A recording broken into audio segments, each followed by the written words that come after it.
अस्सलाम वालेकुम students, hope you are doing well. Accounting circle के चैनल के ऊपर खुशामदीद। स्टूडेंट, जैसा कि आपको मालूम है कि हमारा बीकॉम पार्ट 1 या एडीसी पार्ट 1 का वर्कशीट का चैप्टर चल रहा था और आज के लेक्चर के अंदर हम जो क्वेश्चन सॉल्व करेंगे वो है ईयर 1999 रेगुलर एंड प्राइवेट का क्वेश्चन नंबर 1। सो वीडियो पूरी देखने से पहले मेरे चैनल को सब्सक्राइब करें और वीडियो को ज़्यादा से ज़्यादा शेयर करें ताकि जिन स्टूडेंट को इस टॉपिक में क्यूरीज होती हैं या उनको एडजस्टमेंट समझ नहीं आती या उनको वर्कशीट बनाना नहीं आती तो वो आसानी से यहाँ से सीख सकें। तो आपको क्वेश्चन में कह रहे हैं following is the pre closing trial balance of Adnan and company. Adnan and company का प्री क्लोजिंग यानी कि क्लोजिंग से पहले का ट्रायल बैलेंस दिए हुए दिसंबर 31, 1998 का। डेबिट साइड पर आपके एसेट और एक्सपेंसेस के अकाउंट्स मौजूद हैं और क्रेडिट पर आपके कॉन्ट्रा एसेट, लायबिलिटीज़ और रेवेन्यूज़ के अकाउंट और ऑनर इक्विटी के अकाउंट मौजूद हैं और दोनों साइड 273,000 का टोटल है। Cash account, receivable, allowance for bad debts, inventory, prepaid advertisement, equipment, allowance for depreciation, account payable, Adnan का capital, commission income, sales revenue, cost of goods sold आपको डायरेक्टली गिवन है, salaries expense, office supplies expense, rent expense और insurance expense. Adjustment के लिए data आपको 8 entries पर दिया हुआ है। रिक्वायर्ड में कह रहा है prepare a 10 column worksheet for the year ended December 31, यानी कि दिसंबर 31, 1998 के लिए आपको 10 कॉलम वर्कशीट बनानी है from the above balances is in balances से and data for adjustment and complete in all respect. ठीक है ना। और एडजस्टमेंट भी आपने बनाकर दिखानी है जो कि अभी मैं आपको समझाऊंगा और तमाम रेस्पेक्ट से इसको जो भी जितनी भी चीज़ें उनको कंप्लीट करना है। सो सबसे पहले हम चलते हैं अपनी एडजस्टमेंट्स के ऊपर और देखते हैं कि वो हमें एडजस्टमेंट में क्या करें। तो सबसे पहले उसने कहा ऑफिस सप्लाई यूज ₹2000, 2000 रुपये की ऑफिस सप्लाई आपने यूज़ कर ली हैं।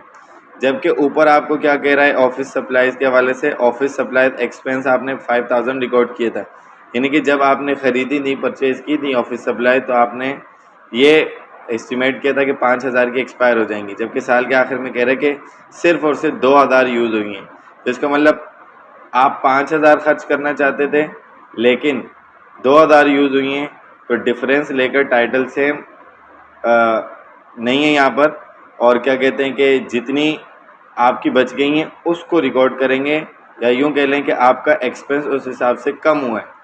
तो आपने कितनी यूज़ करनी थी 5000, यूज़ कितनी हुई 2000, तो इसका मतलब डिफरेंस लिया तो 3000 बनता है। 3000 से आपकी ऑफिस सप्लाईज बच गई। ऑफिस सप्लाईज एसेट है, एसेट बढ़ेगा डेबिट और एक्सपेंस कम हो जाएगा। ऑफिस सप्लाईज एक्सपेंस क्रेडिट 3000 से to adjust office supplies expense से आपकी नरेशन बन जाएगी।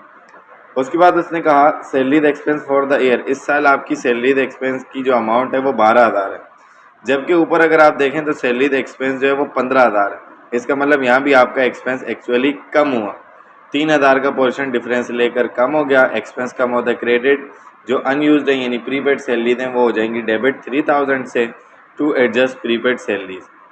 उसके बाद कह रहे हैं commission earn during the year, इस साल जो आपने कमीशन कमाया है वो 8000 का है, जबकि ऊपर आपको कह रहे हैं कि जो आपका कमीशन इनकम है वो 10000 है लेकिन कमाया 8 है। इसका मतलब 2000 आपने कमाया नहीं है, तो 2000 से इनकम कम हो जाएगी, कमीशन इनकम डेबिट और 2000 पे अभी नहीं कमाए तो वो अनअर्न्ड हो जाएंगी। लायबिलिटी बढ़ती क्रेडिट, तो unearned commission credit to adjust unearned commission. Okay. Fourth में कह रहा है प्रीपेड एडवर्टाइजिंग ₹4000, 4000 रुपये से एडवर्टाइजमेंट प्रीपेड है, यानी इतना पोर्शन बच गया। जबकि उसने ऊपर आपसे एडवर्टाइजमेंट के हवाले से क्या कहा, प्रीपेड एडवर्टाइजमेंट जो है वो आपके पास 10000 है, यानी 10000 एडवांस दिया था, आप कह रहे 4 बच गया। इट मीन्स डिफरेंस लिए तो 6 से एक्सपायर हो गए, तो एक्सपेंस बढ़ता है debit, advertising expense debit, prepaid asset है कम हो गया, क्रेडिट 6000 से टू एडजस्ट एडवर्टाइजिंग एक्सपेंस। ठीक है जी। उसके बाद कह रहे हैं rent expense for the year, इस साल जो रेंट एक्सपेंस है वो 8000 है, जबकि ऊपर आपने रिकॉर्ड किया था रेंट एक्सपेंस 6400, इसका मतलब 1600 से आपका एक्सपेंस ज़्यादा हुआ है, तो एक्सपेंस बढ़ गया। रेंट एक्सपेंस डेबिट, पे नहीं किया तो रेंट पेबल क्रेडिट 1600 से to adjust unpaid rent expense. ठीक है। उसके बाद 6 में कह रहे हैं insurance expense represent a 3 year insurance policy paid on August 1, 1998। ठीक है ना। कह रहे हैं कि ये जो आपने इंश्योरेंस पे की थी ना ये इंश्योरेंस एक्सपेंस 3600 रुपये का, 3600 रुपये का। कह रहे हैं कि ये अमाउंट जो है वो रिप्रेजेंट कर रही है 3 साल की इंश्योरेंस पॉलिसी जो कि आपने एडवांस में पे की थी 1998 के अगस्त के महीने में। तो इसका मतलब क्या हुआ कि अगस्त, सितंबर, अक्टूबर, नवंबर, दिसंबर, ये जो 5 महीने, 3 साल को अगर आप 12 से मल्टीप्लाई करें तो 36 महीने बनते हैं। 36 में से 5 महीने की इंश्योरेंस आपकी साल के आखिर तक एक्सपायर हो गई होगी, बाकी बचते हैं 31 महीने, और उनकी इंश्योरेंस जो है वो आपकी बच गई होगी, यानी इतना एक्सपेंस नहीं हुआ होगा। तो इसका मतलब क्या हुआ, आपका इंश्योरेंस एक्सपेंस था यहाँ पर, और उसने कहा कि भाई ये 3 साल की एडवांस में पे की थी, तो इसमें हमने ये देखना है कि बच कितनी गई। तो prepaid insurance debit insurance expense credit 3600 multiply by 31 जो है वो बाकी रिमेनिंग मंथ हैं, डिवाइडेड बाय 36, यानी टोटल 3 मंथ में कितने, 3 ईयर में कितने मंथ होते हैं, 36। तो आपके पास कितना आ गया आंसर, 3100, यानी कि इतनी इंश्योरेंस अभी भी आपकी बाकी है, एक्सपायर नहीं हुई। टू एडजस्ट अनएक्सपायर्ड इंश्योरेंस से आपकी एंट्री बन जाएगी। उसके बाद कह रहे हैं डेप्रिसिएशन ऑन इक्विपमेंट पे जो डेप्रिसिएशन है वो 1000 रुपये का है, तो फिक्स एंट्री एक्सपेंस बढ़ेगा, depreciation expense debit, Contra asset account allowance for depreciation credit 1000 से टू एडजस्ट डेप्रिसिएशन एक्सपेंस। उसके बाद उसने कहा doubtful debt on account receivable was estimated at ₹1000। जो आपका अकाउंट रिसीवेबल है उस पर 1000 रुपये की अकाउंट या अमाउंट जो है वो डाउटफुल है, यानी कि आपको कलेक्ट होने वाली नहीं है, या आपने एस्टिमेट किया। Fix entry bad debts expense debit, allowance और बैड डेट्स क्रेडिट 1000 से to adjust bad debts expense. तो यहाँ पर ये आपकी एडजस्टिंग एंट्रीज कंप्लीट हो गई हैं। इसके बाद हम देखेंगे कि हमारे पास वर्कशीट किस तरीके से बनाई जाएगी। ठीक है जी, तो ये वर्कशीट को मैं आपके सामने ले आता हूँ और देखते हैं। ये थोड़ा सा छोटा हो गया, इसको मैं फिट कर देता हूँ ताकि आप लोगों को अच्छे तरीके से समझ में आ जाए। ठीक है जी, तो ये आपके पास आपकी वर्कशीट है। सबसे पहले Adnan and company 10 column worksheet for the period ended December 31, 1998। 10 column आपको पता है, पहले पर्टिकुलर जिसमें अकाउंट्स के नाम लिखेंगे, ट्रायल बैलेंस के 2 कॉलम डेबिट क्रेडिट, एडजस्टमेंट के 2 column debit credit, adjusted trial balance के 2 column debit credit, income statement के 2 column debit credit, balance sheet के 2 कॉलम डेबिट क्रेडिट हो जाएंगे। तो ये आपका पूरा फॉर्मेट है जिसकी वजह से इसको 10 कॉलम वर्कशीट कहा जाता है। तो सबसे पहले आपने क्या करना है, आपने ये करना है कि जितने भी आपके पास ओरिजिनली अकाउंट्स थे आपने लिखना है।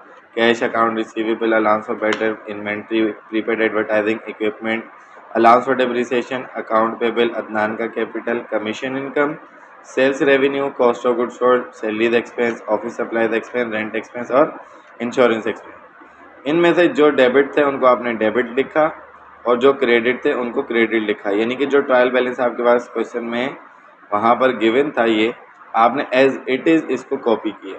ठीक है जी, तो इनको टोटल किया तो ये आपके पास आ गया 273,000 बोथ ऑफ दी साइड। इसको आपने नीचे सब टोटल में भी 273,000 लिख लिया और ग्रैंड टोटल में भी 273,000 लिख लिया। अब आप इनमें क्या करेंगे, एडजस्टमेंट करेंगे और देखेंगे कि कौन सा अकाउंट एडजस्ट हुआ है, कौन सा अकाउंट डेबिट हुआ है, कौन सा अकाउंट क्रेडिट हुआ है, यानी कौन सा अकाउंट इंक्रीज हुआ है और कौन सा अकाउंट डिक्रीज हुआ है, ताकि हम उसके बाद एडजस्टेड ट्रायल बैलेंस बनाकर अपनी इनकम स्टेटमेंट और बैलेंस शीट को कंप्लीट कर सकें। तो सबसे पहले कैश के अंदर कोई एडजस्टमेंट नहीं हुई है, अकाउंट रिसीवेबल के अंदर भी नहीं हुई। अलाउंस ऑफ बैड डेट्स आपका 500 था, आप देख सकते हैं ये लास्ट में allowance of bad debts credit हुआ 1000 का, तो आपने क्रेडिट कर दिया। उसके बाद इन्वेंट्री में कोई एडजस्टमेंट नहीं। प्रीपेड एडवर्टाइजिंग 6000 क्रेडिट हुआ, जो कि आप यहाँ पर देख सकते हैं प्रीपेड एडवर्टाइजिंग 6000 से क्रेडिट हो गई। ठीक है जी, तो या फिर मैं आपको शुरू से इस तरीके से समझाऊं कि आपका office supplies debit, office supplies expense credit था। ऑफिस सप्लाईज एक्सपेंस पहला अकाउंट था जो कि एडजस्ट हुआ 5000 डेबिट था, 3000 से क्रेडिट हो गया, कम हो गया, और उसका रिस्पेक्टिव साथ वाला office supplies account new account था, तो वो यहाँ पर डेबिट आ गया 3000 रुपीज़ से। उसके बाद प्रीपेड सैलरीज और सैलरीज एक्सपेंस क्रेडिट हुआ, तो प्रीपेड सैलरी नया अकाउंट था, 3000 से डेबिट हुआ और सैलरीज एक्सपेंस 15000 था, 3000 से क्रेडिट हुआ। ठीक है जी, उसके बाद commission income debit, unearned commission credit. Commission income यहाँ पर क्रेडिट था 10,000 से, यहाँ 2,000 से कम इनकम हुई तो डेबिट हुआ कितने से, 2,000 रुपये से। और क्या कहते हैं कि उसके साथ का रिस्पेक्टिव अकाउंट अनअर्न्ड कमीशन जो है वो क्रेडिट हुआ 2,000 रुपये से। उसके बाद advertising expense debit, prepaid advertising credit हुआ। तो एडवर्टाइजिंग एक्सपेंस न्यू अकाउंट था, 6,000 से डेबिट हो गया। प्रीपेड एडवर्टाइजिंग आपके पास पहले से मौजूद था, 10,000 डेबिट में, 6,000 से आपने कर दिया क्रेडिट में। उसके बाद आपके पास है rent expense debit, rent payable credit. Rent payable new account था, 1,600 से क्रेडिट हुआ। रेंट एक्सपेंस यहाँ डेबिट था, मजीद आपने डेबिट कर दिया 1,600 रुपये से, ठीक है जी। उसके बाद prepaid insurance debit, insurance expense credit. तो प्रीपेड इंश्योरेंस नया अकाउंट है, यहाँ पर आके डेबिट में 3,100 और इंश्योरेंस एक्सपेंस को आपने 3,100 से यहाँ पर क्रेडिट कर दिया। फिर depreciation expense debit, allowance for depreciation credit. Depreciation expense नया अकाउंट है, 1,000 से डेबिट हो गया, अलाउंस फॉर डेप्रिसिएशन यहाँ ऊपर क्रेडिट हो गया 1,000 रुपये से। फिर bad debts expense debit, allowance for bad debts credit. Bad debts नया अकाउंट है, 1,000 से डेबिट हो गया, अलाउंस ऑफ बेड डेट 1,000 से यहाँ पर एडजस्ट हो जाएगा, ठीक है जी। तो ये आपने तमाम एडजस्टमेंट लिख ली। तो कैश का अमाउंट एडजस्टेड ट्रायल बैलेंस में 20,000 as it is, account receivable 30,000 as it is आ गया, allowance of bad debt 500 plus 1,000 तो 1,500 आ गया। मर्चेंडाइज इन्वेंट्री 20,000 बिल्कुल वैसे ही। प्रीपेड एडवर्टाइजिंग 10,000 माइनस 6,000 तो 4,000 रह गया। इक्विपमेंट 40,000 कोई एडजस्टमेंट नहीं। अलाउंस फॉर डेप्रिसिएशन 2,500 प्लस 1,000 तो 3,500। Account payable same amount, capital same amount. Commission income 10,000 minus 2,000 8,000 आ गया। Sales revenue same amount 2 lakh. Cost of good sold same amount. Salaries expense 15,000 minus 3,000 तो 12,000 आ गया। ऑफिस सप्लाईज 5,000 माइनस 3,000 तो 2,000 आ गया। Rent expense 6,400 plus 1,600 तो 8,000 आ गया। इंश्योरेंस एक्सपेंस 3,600 माइनस 3,100 तो 500 आ गया। उसके बाद जो एडजस्टमेंट वाले अकाउंट थे, जो डेबिट था वो डेबिट में, वो क्रेडिट, जो क्रेडिट था वो क्रेडिट में। Office supplies debit, prepaid salaries debit, unearned commission credit. Advertising expense 6,000 से debit, rent payable credit 1,600, prepaid insurance 3,100 से डेबिट, डेप्रिसिएशन एक्सपेंस 1,000 से डेबिट और बेड डेट्स एक्सपेंस 1,000 से डेबिट हो गया। जब आपने एडजस्टेड ट्रायल बैलेंस को दोनों साइड टोटल किया तो आपका 276,600 आ गया। सब टोटल में भी लिखा और ग्रैंड टोटल में भी। अच्छा, एक बार यहाँ पर एडजस्टमेंट में जो आपने टोटल किया तो वो दोनों साइड 20,700 रुपये आया है, ठीक है जी। उसके बाद हम लोग अपनी इनकम स्टेटमेंट के तरफ चलते हैं। तो कैश एसेट है, इसमें नहीं आएगा। अकाउंट रिसीवेबल भी एसेट है, इसमें नहीं आएगा। अलाउंस ऑफ बेड डेट्स भी इसमें नहीं आएगा। इन्वेंट्री इसमें नहीं आएगी क्योंकि cost of goods sold already given है। प्रीपेड एडवर्टाइजिंग एसेट है, इक्विपमेंट भी एसेट है। अलाउंस ऑफ डेप्रिसिएशन जो है वो कॉन्ट्रा एसेट है। अकाउंट पेबल अदनान का कैपिटल भी नहीं आएगा। कमीशन इनकम 8,000 से क्रेडिट से इनकम में आएगी। सेल रेवेन्यू इनकम क्रेडिट में 2 लाख से। फिर cost of goods sold expense account है डेबिट में। सैलरीज एक्सपेंस 12,000 से डेबिट में, 2,000 से ऑफिस सप्लाईज एक्सपेंस डेबिट में, 8,000 से रेंट एक्सपेंस डेबिट में, इंश्योरेंस एक्सपेंस 500 से डेबिट में। उसके अलावा 6,000 आपका एडवर्टाइजिंग एक्सपेंस था। डेप्रिसिएशन और बेड डेट दोनों 1,000 रुपये से। जब आपने दोनों साइड टोटल किया तो डेबिट साइड आया 153,500, क्रेडिट साइड टोटल किया यानी रेवेन्यूज़ का तो 2,08,000 आया। इसका मतलब क्रेडिट साइड बड़ी है, रेवेन्यू ज़्यादा है, एक्सपेंस कम है, तो डिफरेंस लिया तो ये आया 54,500 का, यानी आपका नेट प्रॉफिट हो गया। 54,100 को आपने ऐड करवाया 153,500 यानी टोटल एक्सपेंसेस से, तो ये बराबर आ गया रेवेन्यू के 2,08,000 रुपये से। अब चलते हैं अपने बैलेंस शीट के पार्ट की तरफ। सबसे पहले कैश डेबिट में, अकाउंट रिसीवेबल डेबिट में, allowance for bad debts credit में। उसके बाद 20,000 इन्वेंट्री डेबिट में as a ending stock. Prepaid advertising asset debit में 4,000, इक्विपमेंट एसेट 4,000, 3,500 से allowance for depreciation contra asset account credit में, 10,000 से अकाउंट पेबल लायबिलिटी क्रेडिट में, 50,000 से कैपिटल क्रेडिट में। उसके बाद 3,000 ऑफिस सप्लाईज एसेट डेबिट में, प्रीपेड सैलरीज एसेट 3,000 से डेबिट में, 2,000 से अनअर्न्ड कमीशन लायबिलिटी क्रेडिट में और 1,600 से रेंट पेबल लायबिलिटी क्रेडिट में, 3,100 से आपका प्रीपेड इंश्योरेंस एसेट है डेबिट में आ गया। तो अब आपने डेबिट साइड यानी एसेट की टोटल की तो 123,100 आया। इक्विटी साइड यानी कि लायबिलिटी और इक्विटी को आपने टोटल किया तो 68,600 आया।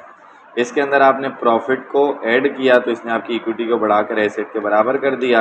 123,100 दोनों साइड का बराबर बैलेंस आ गया। सो आई होप कि ये क्वेश्चन आपको अच्छे तरीके से समझ में आया होगा। अगर इसके अंदर आपको कोई भी कन्फ्यूजन होती है तो आप कमेंट सेक्शन में क्वेश्चन करके पूछ सकते हैं।